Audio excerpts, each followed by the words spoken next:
एक क्वेश्चन है मेरा, क्या भगवान श्री कृष्ण से पहले क्या संसार नहीं था?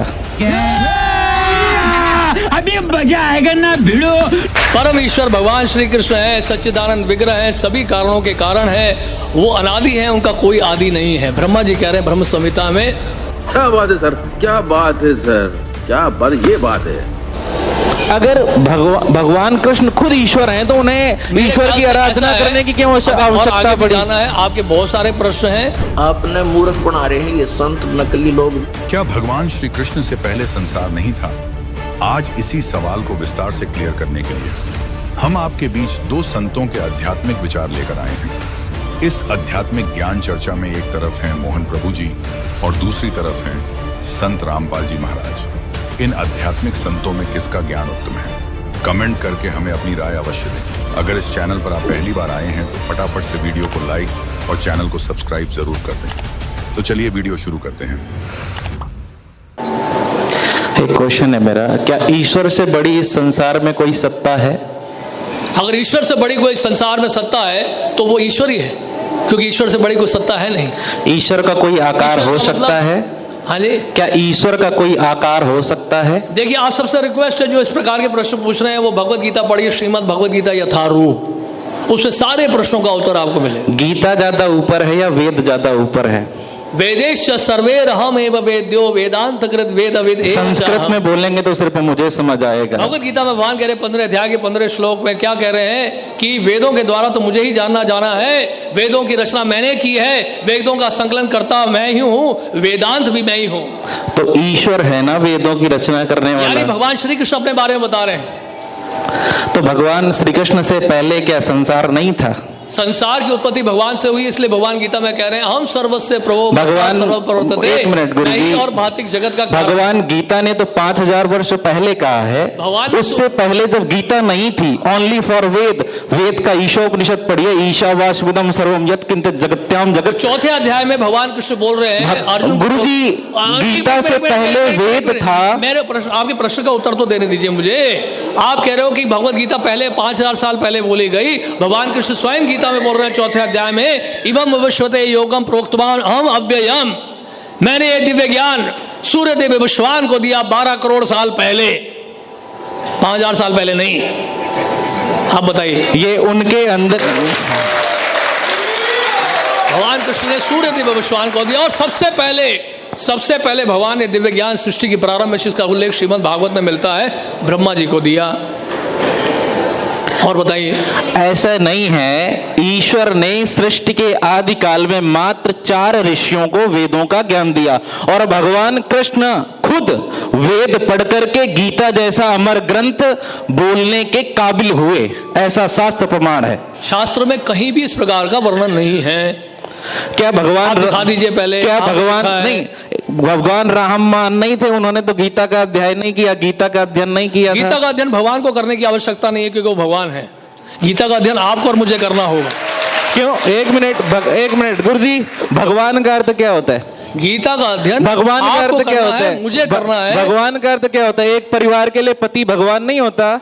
उसी प्रकार से भग कल्याणार्थक धातु होती जिसके 6 अर्थ निकलते हैं। दर्जा दिया जाता है, सम्मान किया जाता है, इसका मतलब ये नहीं कि वो भगवान है।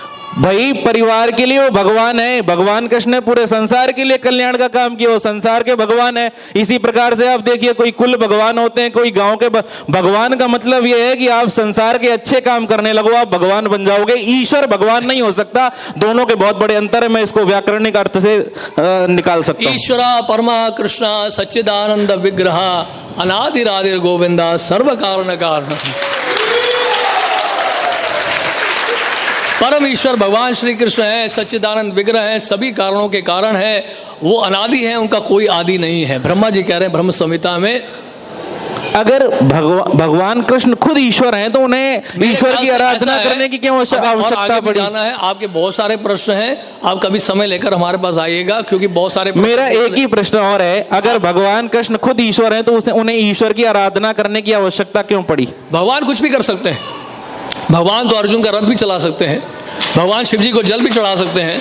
वो भगवान की इच्छा है, वो कुछ भी करें, हम क्यों उनको चुनौती दे रहे हैं? भगवान ने ऐसा क्यों किया? तो भगवान और ईश्वर में अंतर है। ईश्वर निराकार है तो उसका आकार हो ही नहीं सकता। वेद खुद कहता है ईशावास्मिदं सर्वम यत्किंच जगत्याम सकते न बुंदिता, ईश्वर और गीता खुद कहती है, भीष्म पितामह खुद कहते हैं। ईशावास्यम इदम सर्वम यत्किंचित जगत्याम, जगत का मतलब ये है कि जो भी आप खुद देख रहे हैं, चेत हो अचेत हो, एनिमेट हो इनएनिमेट हो, its own and controlled by the supreme Lord. हाँ, तो वो परमात्मा सुप्रीम पावर है, और जो भी उसके भक्त हैं, वो भगवान कृष्ण हो, भगवान राम हो, जो भी हो, वो सिर्फ और सिर्फ भगवान है। उन्होंने सिर्फ ईश्वर के प्रति जाने के लिए आग्रह मात्र किया है। बुरा मत मानेगा, आप जो सिद्धांत बोल रहे हैं, दर्शन बोल रहे हैं, उसको मायावाद कहते हैं।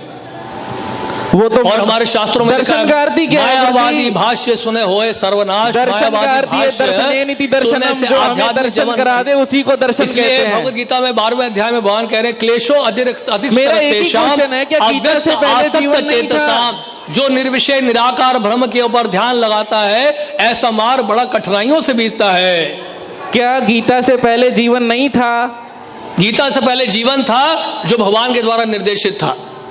तो अगर हम वो तो वेदों में निर्देशित था, हम गीता की तो जगह इसलिए भगवान बोल रहे हैं गीता में, वेदैश्वर सर्वैरहम् अहम् एव वेद्यो वेदांत कृत वेदवित् एव चाहम्। वेदों की रचना मैंने की है, वेदों का संकलन करता मैं हूं, वेदों के द्वारा मुझे जानना है, वेदांत मैं हूं।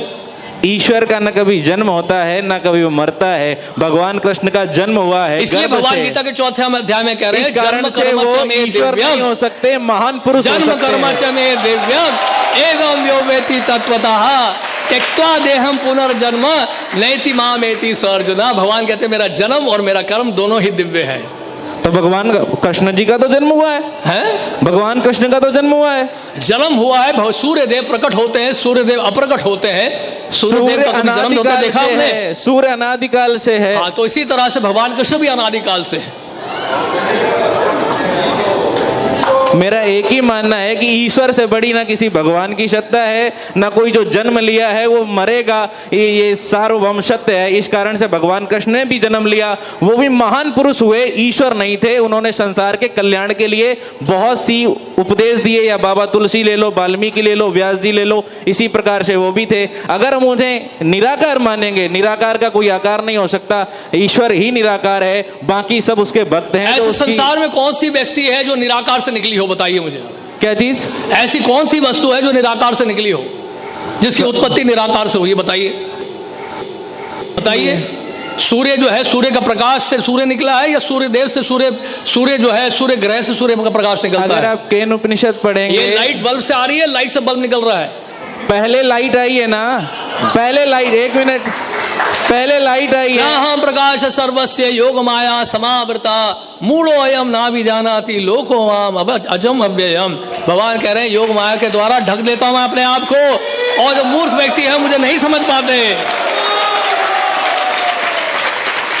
दोस्तों, अभी आपने सुने मोहन प्रभु जी के आध्यात्मिक विचार। आइए अब सुनते हैं संत रामपाल जी महाराज के आध्यात्मिक विचार। गीता अध्याय नंबर 18 के श्लोक नंबर 62 में इसने कह दिया, अर्जुन तू सर्वभाव से उस परमेश्वर की शरण में जा, उसकी कृपा से तू परम शांति को, सनातन परम धाम को प्राप्त होगा। अपने विषय में 8वें अध्याय के 5 और 7 में कह दिया कि मेरी शरण में रहना है, तो मेरा 8वें अध्याय के 13वें श्लोक में मंत्र बता दिया, ओम नाम का जाप है, इसको कर, युद्ध भी कर, मेरी शरण में रहेगा तो जन्म मृत्यु तेरी भी होगी मेरी भी होगी। अब ये 18वां अध्याय है, लास्ट अध्याय है, लास्ट ये मंत्र चल रहे हैं, अंतिम मंत्र, अंतिम अध्याय गीता अध्याय नंबर 18 के श्लोक नंबर 62 में उसने कहा। अब 63 में वो कहता है कि अर्जुन ईब तू सोच विचार कर ले, जो मैंने गुप्त से गुप्त ज्ञान आज तक किसी को नहीं बताया वो तेरे को बता दिया। ये गीता का जो ज्ञान है ये अति रहस्य युक्त था, यो आज मैंने तेरे को बताया था, कभी पहले बताया था सूर्य को, और आज मैं तुझे बता रहा हूँ। सूर्य ये आग का गोला नहीं, एक देव है अलग से, जैसे बिजली महकमे का बिजली का अफसर होते हैं, मंत्री होते हैं ऐसे। तो कहता है ये गुप्त से गुप्त ज्ञान मैंने तुझे बता दिया, अब तूने जैसा अच्छा लगे वैसा कर ले। 18वें अध्याय के 64वें श्लोक में कहा कि एक और गुप्त बता देता हूं कि जिसके विषय में 18वें अध्याय के 62वें श्लोक में मैंने कहा कि उसकी शरण में जा, वो मेरा भी पूज्य देव है, इष्ट देव है। ये तेरे हित में बता रहा। 18वें अध्याय के फिर 65वें श्लोक में कहता है कि अर्जुन यदि तूने मेरी शरण में आना है तो मुझे नमस्कार कर, मेरा भक्त बन, चिंता ना कर, तू मुझे ही प्राप्त होगा। फिर 18वें अध्याय के 66वें श्लोक में फिर कहा है, यदि तूने उसकी शरण में जाना है तो सर्व धर्मान परित्यज माम। 18वें अध्याय के 66वें श्लोक में कहा है कि आपने 18वें अध्याय के 62 में जिसके बारे में मैंने कहा श्लोक में, उसकी शरण में जाना है, सदा जन्म मृत्यु से रहित हो जाना है, कंप्लीट आपने पीस चाहिए, संपूर्ण शांति चाहता है, तो मेरे सतर की 18वें अध्याय के 66वें श्लोक में कहता है, सर्व धर्मान परित्यज माम। मेरे सतर की जो पूजाएं हैं, इसके सतर की कौन सी पूजाएं हैं? ये 5 यज्ञ करते हैं, ओम नाम का जाप आज आप श्वास से जो जाप करते, ये उसके सतर की, ब्रह्म के सतर की भक्ति पूजाएं हैं। ये मुझे छोड़ दे, मुझे दे दे। और एकम शरणम व्रज, एकम माने जिसके बराबर दूसरा नहीं है, वो सर्वशक्तिमान। गीता अध्याय नंबर 15 के श्लोक नंबर 17 में जिसके विषय में कहा है, उत्तम पुरुष तु अन्य परमात्मा इति उद्धारते, यह लोक धर्म अविश्य विवर्ती अवैश्वर। अब यहाँ पुण्यात्माओं एक 15वें अध्याय के 18वें श्लोक में ये विचलित कर देते हैं कुछ भ्रमित नकली संत गुरु। वो कहते हैं कि गीता अध्याय नंबर 15 के श्लोक नंबर 18 के बारे में रामपाल नहीं बोलता। अब उसके बारे में बोलने का विषय जब आए तभी बोला जाता है। उसमें क्या बताया है? गीता अध्याय नंबर 15 के श्लोक नंबर 16 में इन्हें स्पष्ट कर दिया है कि सरपुरुष और अक्षर पुरुष ये 2 पुरुष हैं, और ये इन दोनों के अंतर्गत जितने प्राणी हैं वो नाशवान हैं, और ये स्वयं भी नाशवान है। आत्मा किसी की मरती नहीं। उसने स्पष्ट कर दिया 15वें अध्याय के 70वें श्लोक में कि वो पुरुषोत्तम तो कोई और है, उत्तम पुरुष कहो चाहे पुरुषोत्तम कहो। अब 15वें अध्याय के 18वें श्लोक में ये कहा है कि लोक वेद के आधार से, लोक वेद माने दंत कथा सुनी सुनाई, जैसे लोक वेद हम सुना करते, रामकृष्ण ब्रह्मा विष्णु महेश के कोई माता पिता नहीं, अजरो अमर है, सर्वेश्वर हैं, सारे ब्रह्मांडों के रचने वाले हैं, फलानी पूजा कर लो, श्राद्ध निकाल लो, भूत पूजा कर लो। तो ये था लोक वेद दंत कथा, जो शास्त्र प्रमाणित नहीं था। तो इसी ऐसे ज्ञान को लोक वेद कहते हैं। कबीर साहब हमें उदाहरण देते हैं कि पीछे लग गया जाऊं था मैं लोक वेद के साथ, रस्ते में सतगुरु मिल गए, दीपक दे दिया हाथ। तो लोक वेद माने दंत कथा के आधार से जो साधना करते हुए हम भटक रहे थे, उसमें कोई सतगुरु मिल गया, उसने सत साधना रूपी और सही नाम ज्ञान रूपी एक दीपक दे दिया, टॉर्च दे दी। उसकी रोशनी में हम गड्ढों में, झाड़ दंखाड़ों में नहीं गिरेंगे, सीधा रास्ता पकड़ के निकल जाएंगे। तो जैसे दास पहले श्री कृष्ण का पुजारी था, श्याम जी का पुजारी था, हनुमान जी का पुजारी था, तो वो था लोक वेद के आधार से। फिर सतगुरु ने दीपक दिया, पूज्य गुरुदेव मिले राम देवानंद जी, तो उसके आधार से दास सीधा चला। तो यहाँ परमात्मा हमें बता रहे हैं कि पीछे लग गया जाऊं था मैं लोक वेद के साथ, और इस भक्ति रूपी सफर में सतगुरु मिल गए, दीपक दे दिया हाथ। तो यहाँ गीता अध्याय नंबर 15 के श्लोक नंबर 18 में गीता ज्ञानदाता कहता है कि मैं लोक वेद के आधार से पुरुषोत्तम प्रसिद्ध हूँ, क्योंकि जितने मेरे अंतर्गत प्राणी आवे हैं, इंक्लूडिंग ब्रह्मा विष्णु महेश, इनसे मैं उत्तम हूँ, इनसे ताकतवर हूँ, इसलिए मैं पुरुषोत्तम नाम से प्रसिद्ध हो गया लोक वेद के आधार से, दंत कथा से। लेकिन उत्तम पुरुष तु अन्य परमात्मा इति उद्धारते, यह लोक धर्म अविश्य विवर्ती अवैश्वर है। गीता अध्याय नंबर 15 के श्लोक नंबर 17 में स्पष्ट कर रखे हो, तो वो कोई और है। और गीता ज्ञानदाता खुद कहता उसकी शरण में जाओ, उसकी कृपा से तो परम शांति को, सनातन परम धाम को प्राप्त हो।